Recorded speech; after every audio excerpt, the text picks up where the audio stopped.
Right, I'm back. Let's try and do a video. Try and find some motivation, which is really lacking right now between trying not to get corona and or get killed by the cops. Yeah, motivation is at an all-time low. But just thought I'd jump on this tag. Really thought it'd be a really interesting way for you to get to know me and my channel a bit more, know what sort of films I'm into, what I'm not so much. So yeah, this is going to be the best of 10 tag that no one tags me in to do, but I'm going to do anyway. So yeah, and hopefully maybe introduce you to some new channels at the end with the channels that I tag to then go on to do this challenge.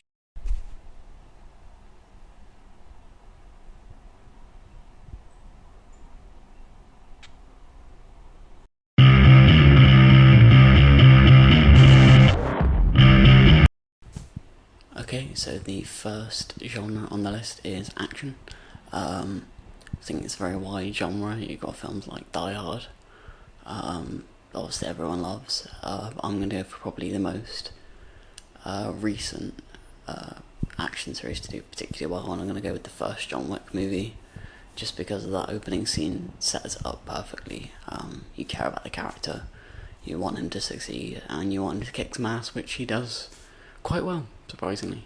And he has continued to do quite well at for the last two movies. I've actually seen that they have parted ways with the writer, so it'd be interesting to see if 4 and 5 are as good, written by someone else. I do also want to give a little special mention to Skyfall, because it's a film that I've seen 4 or 5 times. I've been lucky enough to interview the cinematographer, which is really interesting.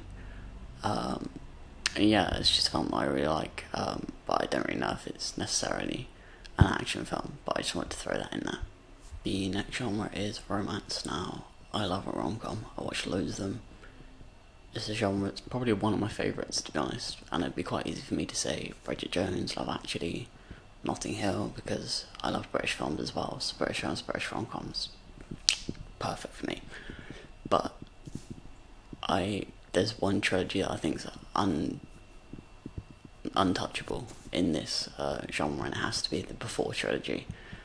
If I was going to choose one, it'd be Before Sunset. But the whole trilogy is really good, and how it de-Hollywoodifies, that's not really a word. Oh, I'll invent one. There we go. There's a new word for you. But yeah, it doesn't do the traditional happy ending. They get together, they break up, they get back together kind of plot line. There's more to it. There's some really in-depth conversations in there, and some really meaningful conversations as well. I think it's easy to get lost in this genre with the same plot lines and the same dialogue, same lines of dialogue.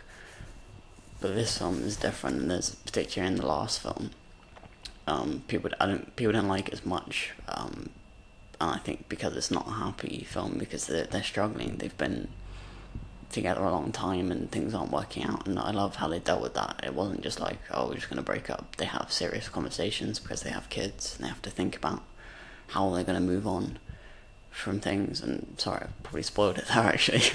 The next genre is comedy, and that's quite an interesting one for me, because I would consider myself a bit of an expert when it comes to British comedy, but for me it's all about series. It's all about British comedy series, so things like Only Fools and Horses, Keeping Up Appearances, in particular like darker stuff, so 99 Jam, Barasai.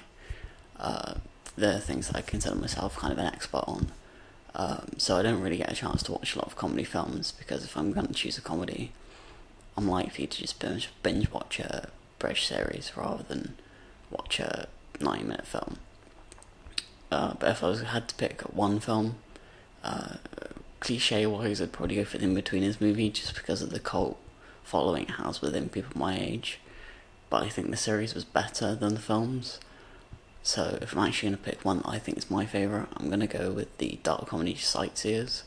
It's a film that when I first watched, I was kind of almost blown away by kind of the weirdness, but how the weirdness made it funny, and how the weird kind of plot of the film really kind of drives it to be this hilarious kind of drama. And it's really dark and quite gory in parts, but I liked the fact that it wasn't just a straight up joke after joke after joke sort of film. I truly recommend it if you haven't seen it, because it is it's one you need to watch. The next tag is westerns.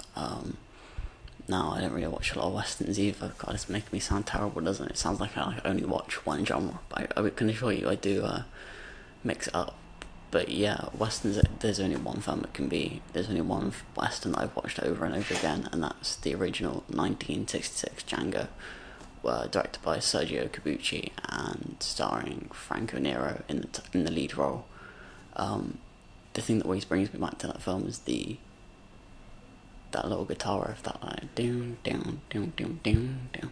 Just love that little guitar riff, and just when he opens up the coffin that he's dragging around. I don't want to spoil it for you if you haven't seen it, but if you haven't, go and watch it because it's great. And when he just opens up that coffin, just yeah, but not gonna spoil it anyway. Next one. So my favorite sci-fi is kind of difficult because I don't really watch a lot of sci-fi films. I'm not a big fan of fantasy films. I think sci-fi and fantasy for me kind of go hand in hand, so I tend to avoid them. If I was going to choose one, I'd choose Mad Max Fury Road, as my iPhone notes translated it to, which I'm sure is a very different film. But let's be honest, if you saw that on the screen, you'd probably give it a watch, wouldn't you? You'd be too intrigued to not. But yeah, Mad Max Fury Road, I don't know if it's a sci-fi film technically, but when I searched it up, it's one of the genres it has listed is sci-fi, so I'm gonna go with it because I don't know what else I would pick other than Star Wars, but I feel like that's too cliche and I want to try and say something slightly different to what maybe other people are saying, just try and keep the tag interesting.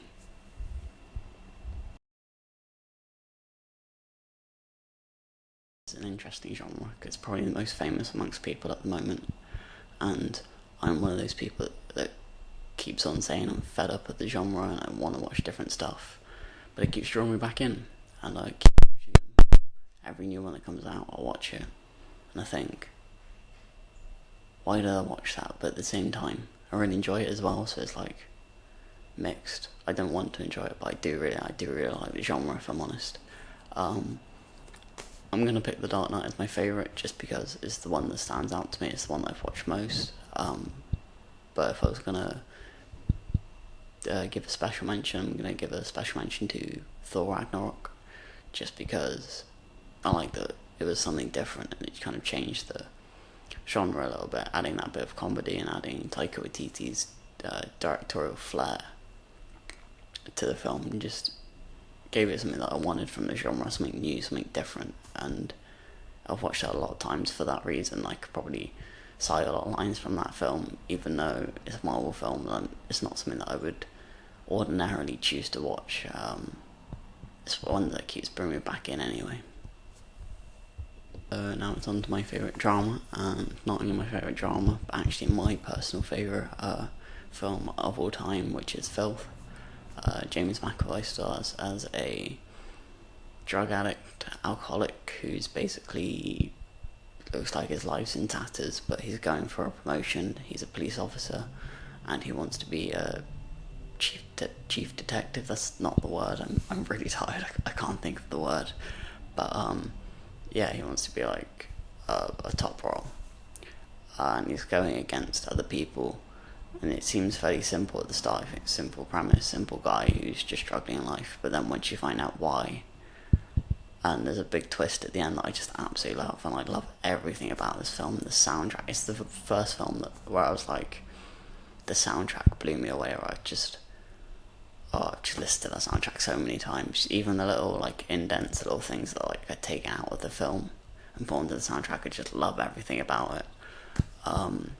And the way it looks at mental health and how people react differently to having mental health issues. I think that was really important. And yeah, just everything about that film. Just go and watch it. Just please, if you haven't, just do yourself a favour, because I love it, and it's one of the few films that I'd give a 10 out of 10, just because I could go back and watch the film anytime, any day, and still love it, because there's just so much to love about that film. Yeah. Oh, actually, yeah. I'll also chuck in a special mention to any Bong Joon-ho films, so Parasite, Mother in particular, because he's a director that I've got into recently, and he's such a good storyteller, particularly in the drama genre. So special mention to him, because that is a hard genre to tackle, and he does it, and his style is interesting. I think you should check out his films if you haven't as well. Animation's a tough one for me. I think there are three that I boiled it down to, and it's kind of hard to choose between those. But if I think from a sentimental value, I'm gonna go with Monsters Inc. Just because I don't know, it just holds a kind of special place in my heart for me. Not for any particular reason, but it's a film that I love, and again I've watched it a lot of times, and it's just a nice comforting film. You know, that's what I want from animation. I want something that makes you kind of feel good and kind of teaches you a lesson that obviously really is made to teach kids, but teach you as like even as adults we can forget sometimes the simple things in life, and it's nice to be reminded of those. I also want to give a special mention to the other two, and that would have been Toy Story for again similar reasons, but also Wall-E because it's probably the most progressive socially and politically of any kids film I can think of. I mean, the way it deals with stuff like litter and humans kind of trashing the planet and but still creating a beautifully shot, cute kids film, and a film that if you break down is really well made. Like the amount you learn with each shot is just insane. It's something you just need to watch. I mean, I also recommend like watching analysis of that film because the way it breaks down emotion and things like that is super interesting. My favourite horror is probably going to be quite controversial amongst horror fans because it's not one that I think a lot of people like, but when I actually think about the genre as a whole, the genre is most famous and most popular for its low budget titles and for its surprise kind of gems that people love and have cult followings. So actually it doesn't really matter what your favourite horror is, it's actually better that it's one that people don't necessarily like, because the chances are it has a cult following amongst some people, because most good horrors do. I would say that my favourite is probably, just checking my notes, Seed of Chucky, because I always get these mixed up. But yeah, so the one that follows Bride of Chucky and the one where they have a kid. And it's the one that's probably most hated out of the whole series, but I really like it, and it's again because it adds that comedy element and it goes down the comedy route more than the horror. And don't get me wrong, like I love horror tropes, but adding that bit of comedy, it's a series that's always had comedy, but it just took it a bit further, and I just really like that film. What can I say? I also do want to give a special mention to a low budget British horror called Revenge, which is basically about a pregnant woman that goes on a rampage in London on Halloween, and it's one of those films I don't think enough people have seen. It was made in like 2 weeks, filmed in 2 weeks, sorry, on a really small budget, and it's just so well acted. I think is it Alice Lowe or Alicia Lowe is the lead actress in it, and it's such a great film. Again, quirky, funny, and a bit different, and I love that.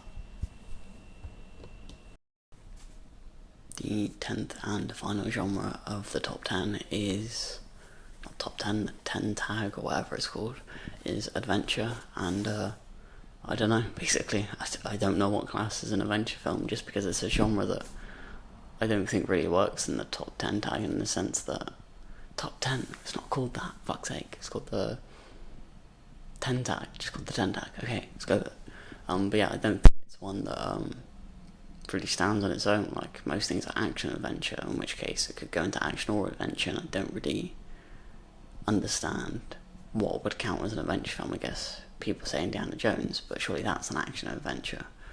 So yeah, I don't have one.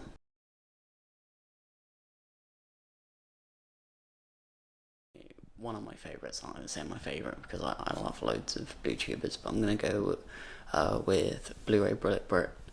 I'd love to see his 10 tag, see what I know his favourite film is Some Kind of Wonderful, but I'd love to see his other favourite films as well.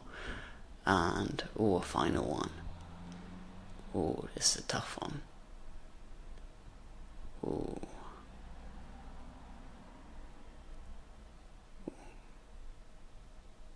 Let's go with MJ at the movies. Is it TJ at the movies? I'm really sorry for getting your channel wrong, but you'll know who you are. He's a great guy. I really got into his videos recently, so I recommend going to check him out.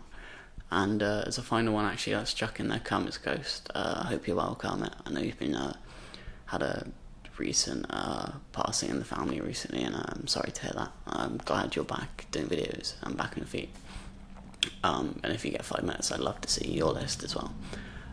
So thanks for watching, guys. Don't forget to leave a like, share this video out. I really appreciate it, and I will see you again, hopefully not in another month.